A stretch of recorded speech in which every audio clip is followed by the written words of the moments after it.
The basic idea is that there's consciousness. It's actually that the body is built of consciousness, and then sometimes there's places in the soul where the soul's uneasy or is forgotten, and that will be expressed as a physical sensation or a physical illness, okay? Okay. And that the consciousness that's contained, and it's actually the problem and the difficulty, it's not only the hip, but it's also a part of the back, okay? Right. Yeah. And so the consciousness contained in that is about it's a willingness to sacrifice everything for somebody else. We want to discuss this for a few minutes because, you see, the practices in that area that we've been encouraging has been about, we want to say, starting to give that part of the body a clear message that you're going to strengthen it. Do you agree? Yeah. Now, if you take the idea of strengthening the ability to sacrifice for other people, those two together become wisdom rather than an ache. Do you understand? Because when we're younger, we have to, all children are curious and we're jealous. And we have to learn to share our toys, share with other people. And that, you see, what you were able to do was to sacrifice for people that benefited from it, but also sacrifice for people that just stole from you. Do you understand? Yeah.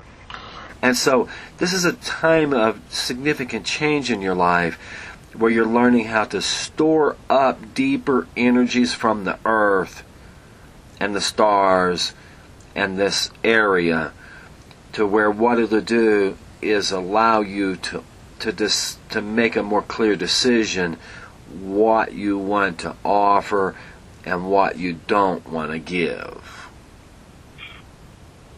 Did you hear that statement? That's going to be a mantra for you. What you want to offer and what you absolutely don't want to give away. Do you agree? Yeah. Yeah. Now, if you would take the left hand and place it on the front of the right hip, which is the one that hurts, correct? Yeah. If you would take it and place it right on top of the joint. The left hand on the right hip. In the front of the right hip, right? Try to get fairly Close. Yeah. So you're reaching across the front of your body, okay? Yeah. Okay. Now, and you can just let that hand rest there, close to where the ball and the socket of the hip fits, okay? We want to repeat that the conscious lesson is important for this healing to occur. Consciousness is important. And that's what we've been describing. That's what we've been describing, is that what you never want to give away, like your right to choose, your right to argue, your right to debate, your right to be nice, your right to learn conflict resolution. These are the things that you don't want to ever give away. Do you understand? Yes. And this, you see, this is like, we're going to call it like brief psychotherapy, where you are the therapist and the client. Do you understand? Yeah. You've studied, you've thought, and now it's time to practice these things a bit.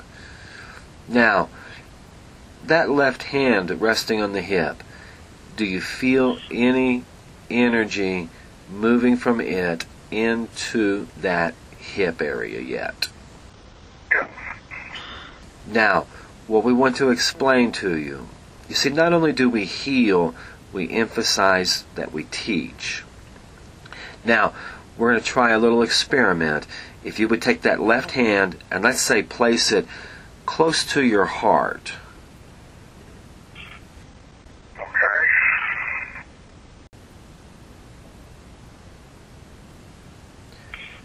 And what impact of that left hand close to the heart, how does the heart now feel?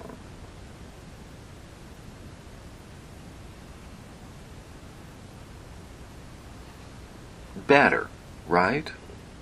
Yeah. Yeah. Yeah, we might say a little bit more calmness, correct? Yeah. Now, and we're going to work on this is all working on your hip, because these things are all connected. Now, if you take your left hand and hold it out in front of you, and if you understand that you were built to always want the best for everyone, correct? Yeah. Your left hand carries a deep intuition from your native bloodline. Do you believe that? Yeah. And it's there, and it wants to emerge, and it's living so close to the earth and so quiet that it's almost like thought is almost a feeling. Okay? Yes, and this is helping the heart. And now the left hand back on the front of the hip. Okay. Do you feel is the hip responding to the deep healing knowledge of your ancestral Native American past? Does the hip feel anything happening? This is good. The right hand, if you would take and put it on the back of the hip, right where it's also close to the ball and the socket. Okay. And if you could,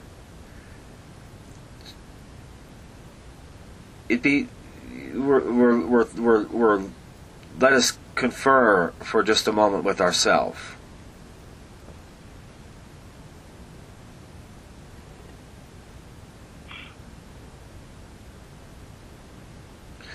Okay, if you can drop your hands and kind of get up and sort of shake or move around or rotate that hip a little bit.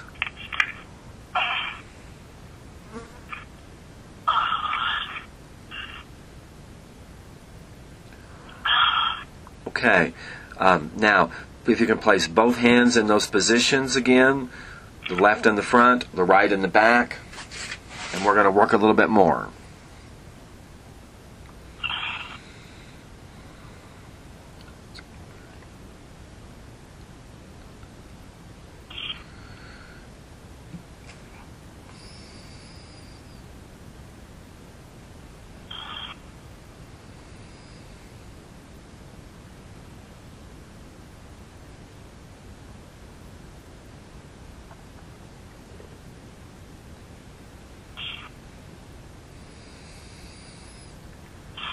If you can move the right hand just a little bit lower, the hand on the back of the hip a little bit lower.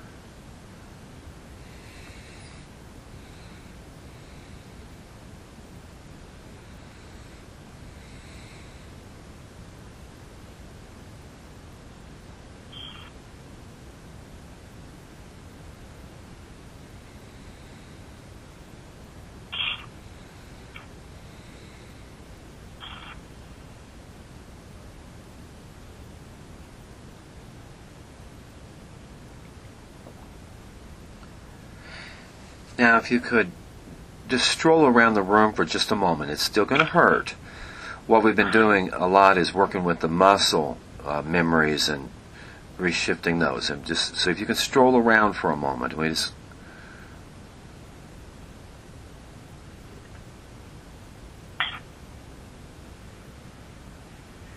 now, if you can sort of lean backwards and forwards a little bit and see if you feel more flexible or not.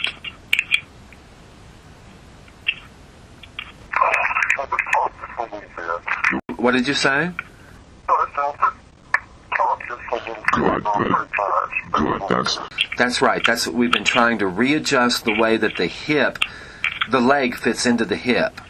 Now, yeah, that's what we've been working on. Yeah, and because we're not there, I mean, we don't have to be there to do this, but that's what we wanted to do. Now, once again, if you can place the hands on the front, it can remain standing, please. If you can once again place the hands on the front and the back, and we're going to work again.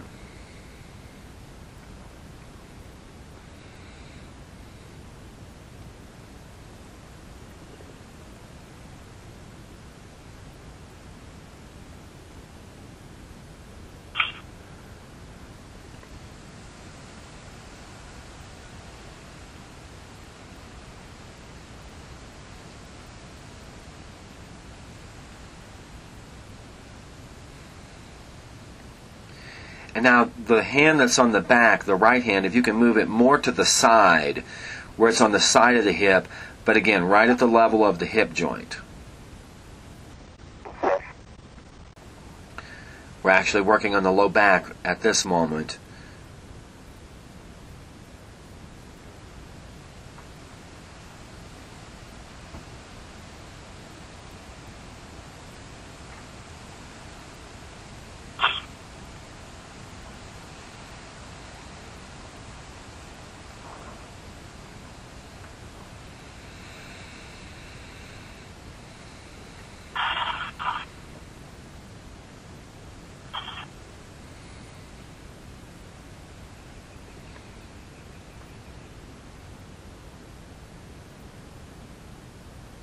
Okay, once again, just kind of stroll around a little bit, and we want an accurate reporting of how it feels now.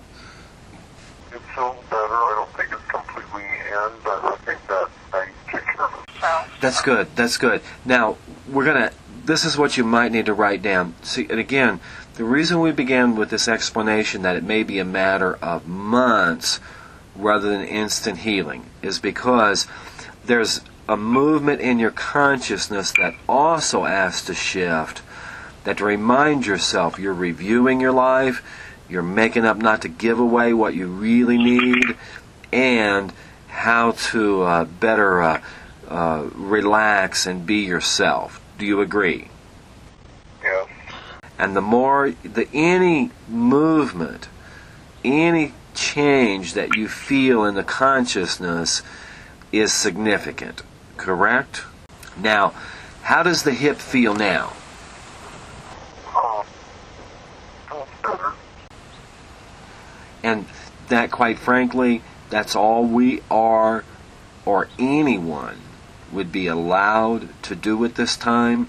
There's 2 or 3 actual physical problems that need to be overcome simultaneously, and we're going to explain to you what we just did and how you could replicate it through a certain exercise and some dietary things, okay?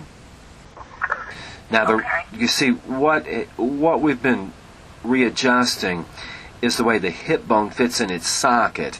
And what there is there's wear and tear on the knob of the leg bone.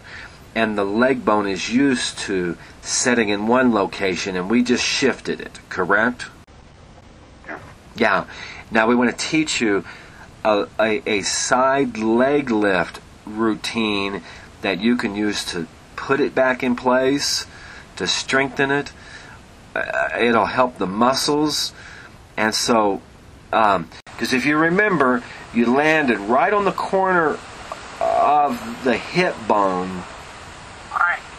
And what occurred was the leg bone actually got jarred, and what happened was it slammed into the cartilage so hard that it made an indentation into the cartilage, and it shifted the way that your leg carried the weight and fit into the hip socket. Do you understand?